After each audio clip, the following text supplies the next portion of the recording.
Bethanmod and Hovichirned, felle Fleckni Deo, Feotaf mit Honem Mala Mostapa, that is moody wood.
Wesaþ through Hall, and welcome to Wyrdwayz. Now today I'm going to be speaking to you about the Anglo-Saxon rune Uruz. Now ideally I should have just rolled my R's there, but I can't, but if you can then do to pronounce this one. Now this rune was known by the same name in Old Norse, and we know it as Uruz in Germanic in the Elder Futhark. Now if you know anything about the runes, you will most probably associate this one with the Auroch. And in actual fact that is the Anglo-Saxon meaning, and the Anglo-Saxon rune poem is the only one that mentions these creatures. Now the Auroch is a long extinct massive bovine creature which used to roam the plains of Europe, Asia and northern Africa. Now this creature, like many creatures, sadly was hunted to extinction, and the last one is said to have died in central Poland in 1627, so another creature which has been wiped off the face of the planet thanks to humans. Now as I said before, it is only the Anglo-Saxon rune poem that associates this rune to the Auroch, and the Icelandic and the Norwegian rune poems are really quite different. So I'm going to read you the Icelandic rune poem first, which says, "Shower, lamentation of the clouds, and ruin of the hay harvest, and abomination of the shepherd." So a very different meaning there. And the Norwegian rune poem, again very different and quite negative. Dross comes from bad iron, the reindeer often races over the frozen snow. So now we're going to hear the Anglo-Saxon rune poem, which I'll speak to you first in Anglo-Saxon. Bethanmod and Hovichirned, felle Fleckni Deo, Feotaf mit Honem Mala Mostapa, that is moody wood. So that's the Anglo-Saxon or Old English of this rune poem, and now I'll read you the modern English version. The Aurochs is proud and has great horns. It is a very savage beast and fights with its horns. A great ranger of the moors, it is a creature of metal. So here we are talking about the creature Bos primigenius. Now this creature is believed to have become extinct in Britain during the Bronze Age, the late Bronze Age, and it's generally believed that this creature was the ancestor of our domestic cow that we have nowadays, but it would have been strikingly different from the modern cows that we're used to.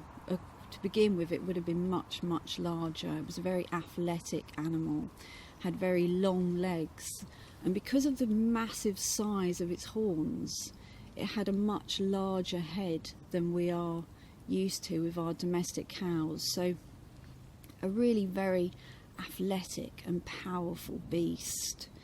Now, parts of 2 skulls and some other bones were found in a cave site, actually not very far from where I am now, about 30 minutes, at a place called Charterhouse Warren Farm, which is on the Mendip Hills at Blagden. And these were actually carbon dated to the Bronze Age. So now I want you to drift right back in time with me. We're going to go right back now to the Ice Age. Okay, so the Auroch. Now, it would have been around at the end of the last Ice Age, and it would have been an extremely important beast to our ancient ancestors. I mean, you just think about how many resources you could get from a body of one of these massive, great ox-type creatures. But the thing is, creatures in the Ice Age were like way scarier than they are now. Like really, really scary. We are talking some seriously scary beasts. Of course, they are all much bigger, much bigger. The Megalosaurus was a massive deer, and it was about 6.5 feet to its shoulder with massive antlers. And the Auroch was about 6 feet to its shoulder.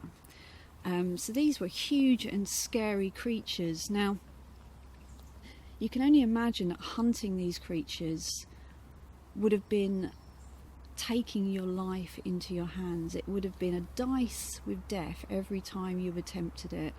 You know, these creatures were formidable, and to hunt them would have been an extremely dangerous pursuit that would have required bravery, skill, courage, strength, stamina. You know, this was, to take down one of these creatures was going to be quite the feat. And of course, to survive in those days, our early ancestors, they would have required brute strength. These were harsh conditions. You know, we can't even imagine it now, we're just soft. But, you know, these people would have had to have been tough. So this takes us right back to survival. So the very first thing that a human being needs, before anything else can be considered, is that strength to survive. Now this rune, it really does contain that energy. It's a raw, primal rune, and it contains the essence of that beginning, of that need to survive, that strength and that will to survive. That's the kind of energy that this rune has. It's a primal, earthy energy. It's indestructible, it's raw, it's primitive, and it's extremely strong. And it contains that kind of raw, creative energy. It's persistent, and it will just strive, and it will survive, and it has that strength to do it. So there's an awful lot of energy in this rune. This is a strong, strong rune, so it's a really good one to start on. Now the prefix Ur in German, which is spelt U-R, if you put that prefix in a word, it basically tells us that this is of the earliest, this is the original. So in many ways, the Ur, the ox, is used in creation myths to talk about that state before creation happened. Of course, we've got Ifumla, the cow, in Norse myth. We've lost any mention of this in Anglo-Saxon, but the cow also appears in Vedic myths. Vedic, sorry. So in many myths, many Indo-European myths, the cow, the ox, the bovine creature is there to represent pre-origins, and we can see that reflected in the Germanic word. Now, if we look at the Anglo-Saxon rune poem, it's really obvious that the Anglo-Saxons, the Old English, would have had a tremendous amount of respect for these creatures. You know, a proud creature, a creature of metal. This is giving this creature an awful lot of respect, which would have been required in early cultures when they hunted these creatures. They would have had an incredible amount of respect for the creature, which sadly is something we have lost in modern society. So we are really lucky because we have writings left to us from Julius Caesar in his Gallic Wars, which tell us about this creature and its relationship with the Germanic tribes. So I'm just going to read that to you now. Those animals which are called Uri, these are a little below the elephant in size and of the appearance, colour and shape of a bull. Their strength and speed are extraordinary. They spare neither man nor wild beast which they have espied. These the Germans take with much pains in pits and kill them. The young men harden themselves with this exercise and practice themselves in the sort of hunting, and those who have slain the greatest number of them, having produced the horns in public to serve as evidence, receive great praise. But not even when taken very young can they be rendered familiar to men and tamed. The size, shape and appearance of their horns differ much from the horns of our oxen. These they anxiously seek after and bind at the tips with silver and use as cups at their most sumptuous entertainments. So this is brilliant that we have this information from Julius Caesar, and it really does show the links between these creatures and manhood and initiation into that manhood.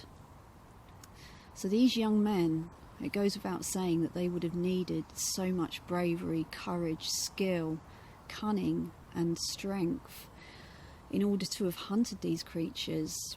And it could also have been an initiation into manhood and into the warrior class. You know, this wasn't a job for a boy, this was a man's task. So here we can see that this rune has connections with strength and virility, and it can actually be used in healing and also to help you with strength and courage. If you are lacking in strength and courage, then this is a rune which can be invoked and called upon.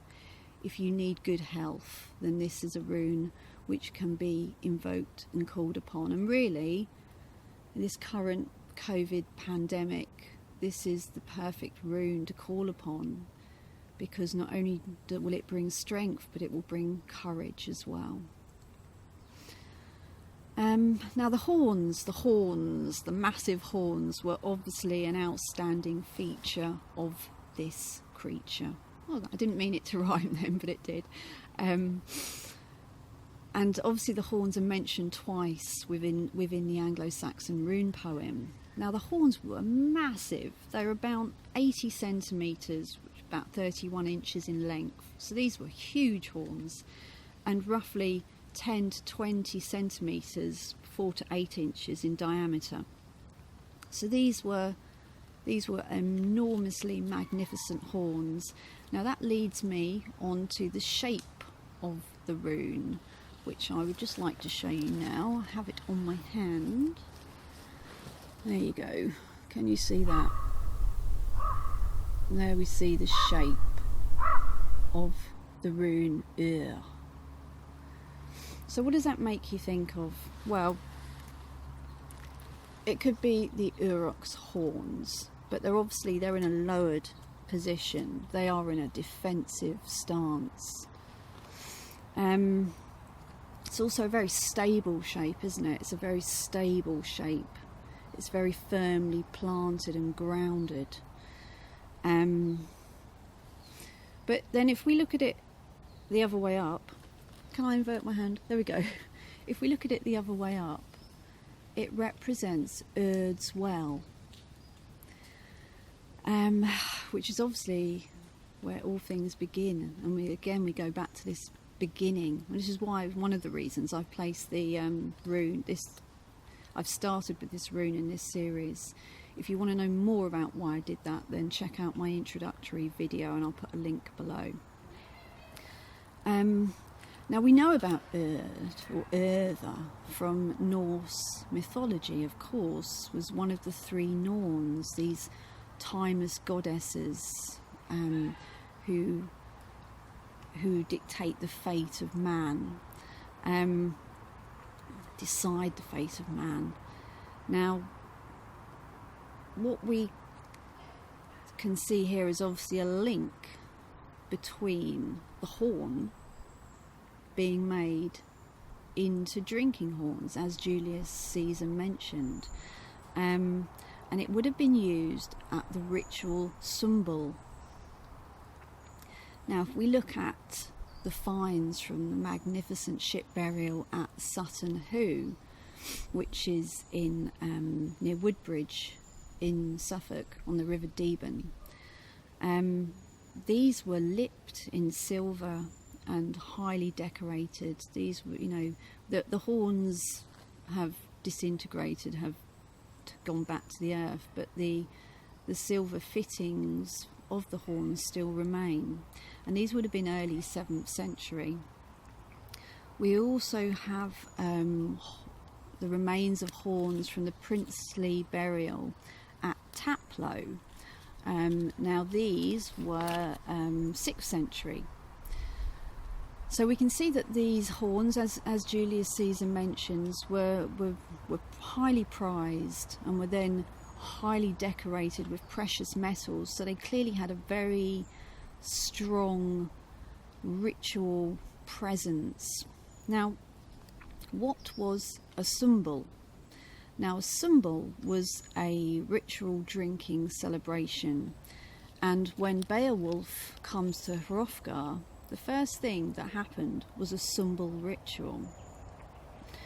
Now, the point of the Symbel ritual was to place yourself firmly within the flow of Wyrd, of Urd, which links the deeds of your past with the deeds of your present, and will dictate what happens in your future. So you can see here the connections. Now what we're going to do now, we're going to go off to the Mead Hall, and we're going to get a bit of a feel for a Symbel ritual. So grab your horns. I've got my horn here, my travel horn. Grab your horns.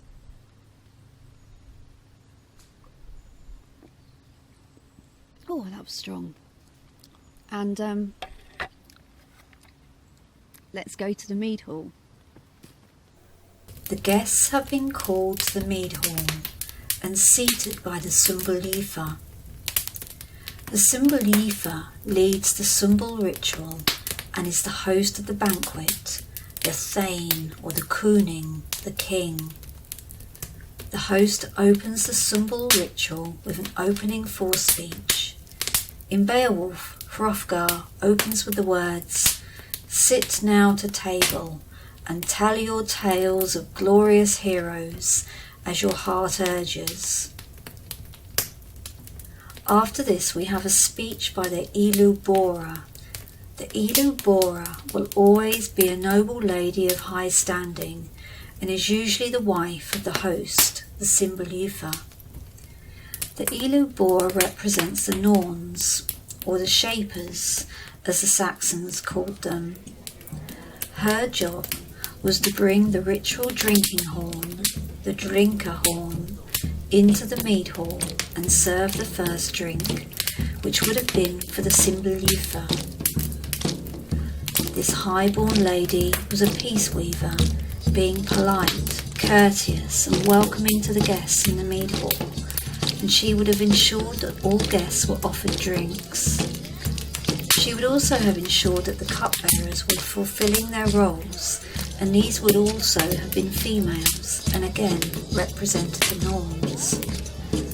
She would have offered encouraging words and support to the Symbolism throughout the ritual, and in Beowulf the queen says these words: "Take this full cup from me, my noble lord, granter of riches to men. Be joyful, gold giver. Speak kind words to the Geats as one should. Be gracious to them, and remember the gifts you yourself were given from near and far."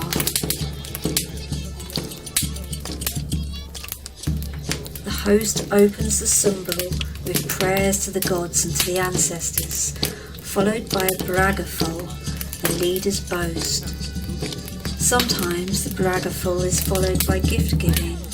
Powerful men would make generous and precious gifts to their subjects in order for them to represent their lord, and as a guarantee that, in times of trouble, they would stand and fight with them.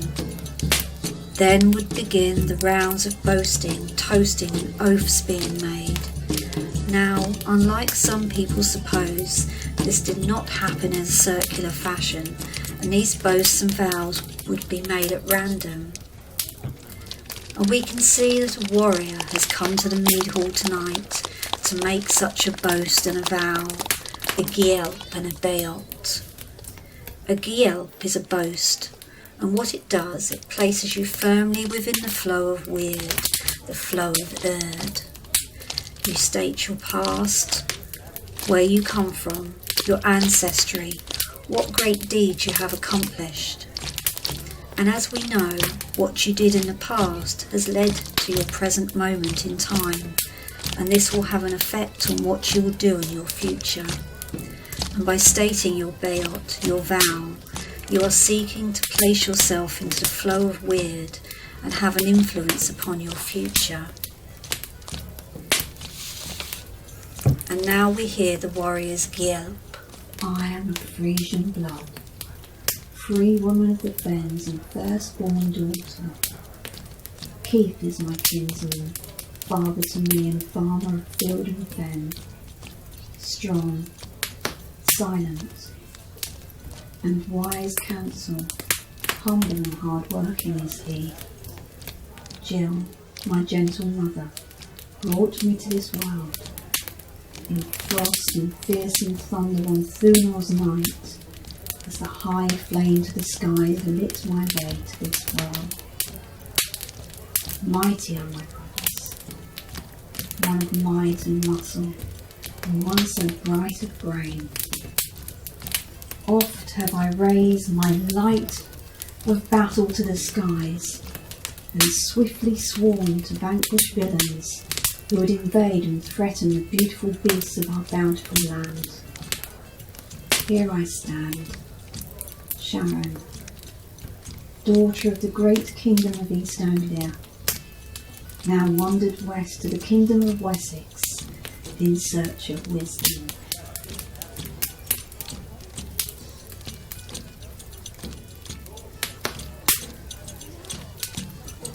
Now, after the warrior has made their gielp, they will then make their beoþ, their vow, and in doing so, hope to shape their Wyrd. I will calm the noisemaker, fury bringer, peace breaker. With my strength I will vanquish the demons that dwell in despair. I will instill calm, as smooth and glassy as a summer railroad.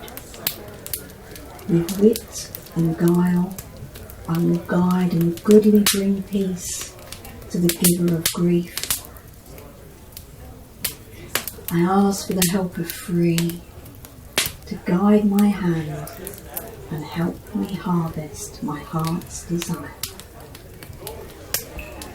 And at the end of the random rounds of gielps and beoths, the Symbolism will close the ritual. And now, sadly, we have to leave the Mead Hall, but the feasting and drinking will go on late into the night.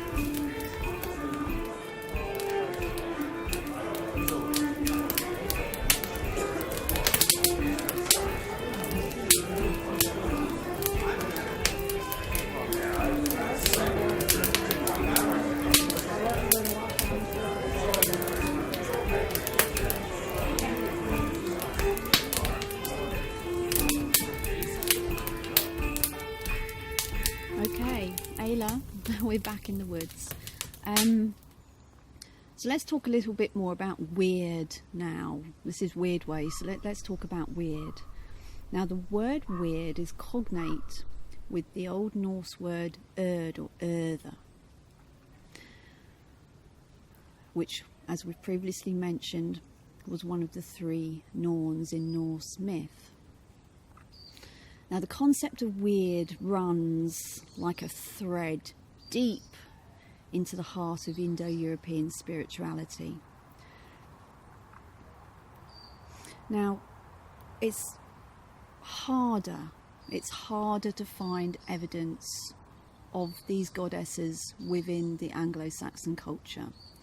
As I think I've mentioned before, history is written by the winners, and most of the texts that we have from the Anglo-Saxons were written down by Christians. So it's harder that, you know, those stories have been lost in the mists of time. But what we do have, we have echoes and we have threads that we can trace and we can find them. So obviously Macbeth spoke of the Wyrd sisters. This is them, but further along in history, just the echoes of them left. So with the evidence that we can piece together, we have to most definitely presume, and it is a presumption, that the Anglo-Saxons also had these three goddesses of fate, and it wasn't just the Norse that had them. And they're found throughout Indo-European mythology. The Greeks had the Moirae, the Romans had the Parcae. They are there, and they were not forgotten by the Anglo-Saxons, and we actually find the word Wyrd dotted throughout the Anglo-Saxons' gnomic verse. It actually appears no less than 9 times in the Beowulf poem, and as we know, 9 is the sacred number within Norse mythology, so probably is within Anglo-Saxon as well. Again, another presumption. Now the problem with its usage in Beowulf is it's always used as an impersonal force, meaning fate. But as I've said, I believe there's enough evidence to make a good assumption that it was originally a goddess. Now I'm going to read you now some of my favourite uses of the word Wyrd within Old English poems. First, the Wanderer. Wyrd be full erlad, which means Wyrd will be fully resolute. In other words, you don't mess with Wyrd. What Wyrd has decided, Wyrd will happen. Then we have the Seafarer. Wyrd be swithra, meotad meichgra, thonna einas monas yehud, which means Wyrd is stronger, God mightier than any man could think. Now I just want to bring you here to the word meotad. Now what this word actually means is measurer. They use it to mean Christ or God, but it actually means measurer. Now this links the word with the concept of our time being measured out and predetermined. In other words, the role that the Norns, whatever they were called in Anglo-Saxon, they were called shapers to the Saxons, but this was their role. So it almost looks like this very important role, this role that was crucial to the Anglo-Saxons, has been shifted and given to Christ or God, which is interesting. It shows that they needed that concept. And I personally think that this idea is prevalent. This fatalistic idea is prevalent still within the descendants of the Anglo-Saxons. There's still people that think, that they will go when their time is up and that it's decided already. And if we think about the First World War, when they would say, when your number's up, this whole idea that everything has already been mapped out and planned for you it still remains within our culture. Anyway, more poems. From Maxims 2 we have Wyrd bif swifost, winter bif childost, which means Wyrd is the strongest, winter the coldest. So you can just see it's in so many of these poems, and you can tell that to them it is a mighty force not to be reckoned with. And then from the rhyming poem we have Meaþ Wyrd Yewaft, Onje wit for yaft, that ich gloffi glaf. Sorry, that wasn't the best pronunciation, but that is, for me that Wyrd spun, and my deeds brought is that I a trench dig. Now here we see links with spinning and weaving, and we also see Wyrd connected with spinning in the poem The Life of St. Guthlac, where it said Wethen Wyrd Staffum, which means spun by the Wyrd staff. Now the Anglo-Saxon word for fortune is yewith, and the Anglo-Saxon word for wove is yewath. So here, we can see these links, and the names for these fateful sisters have incredibly deep Indo-European roots, as I've said, and we here go back to the distant Proto-Indo-European root word wort. Now that basically means to turn, to revolve, move in a circle or spin.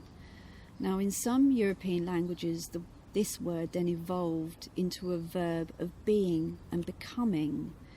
The Saxon Wyrddan means to be, and then this gave rise to the names of the Norns. So in Old Norse we have Urða, in German Wyrd, in Old Saxon Wyrd, and in Anglo-Saxon Wyrd.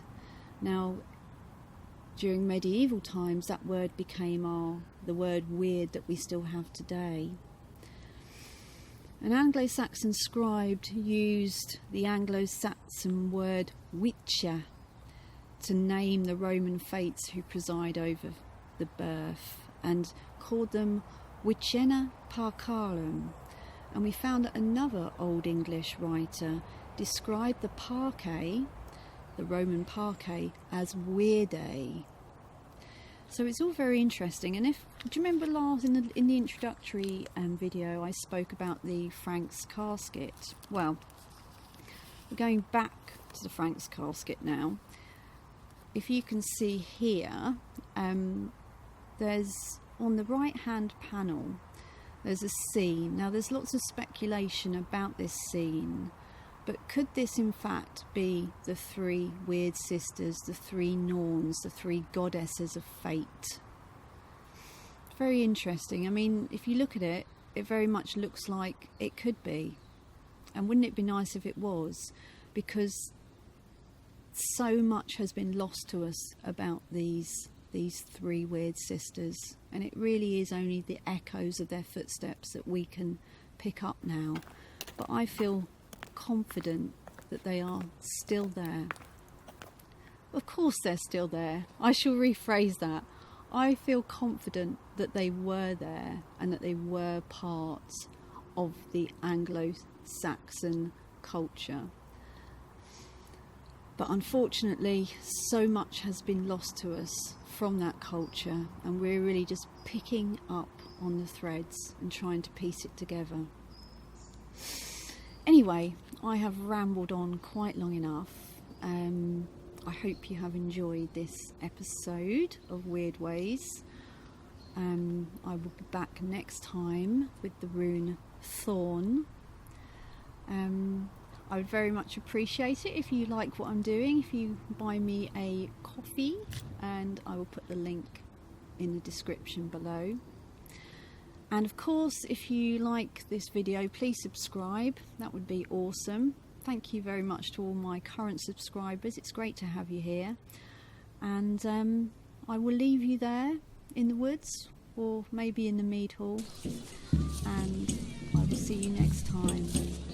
Ayla.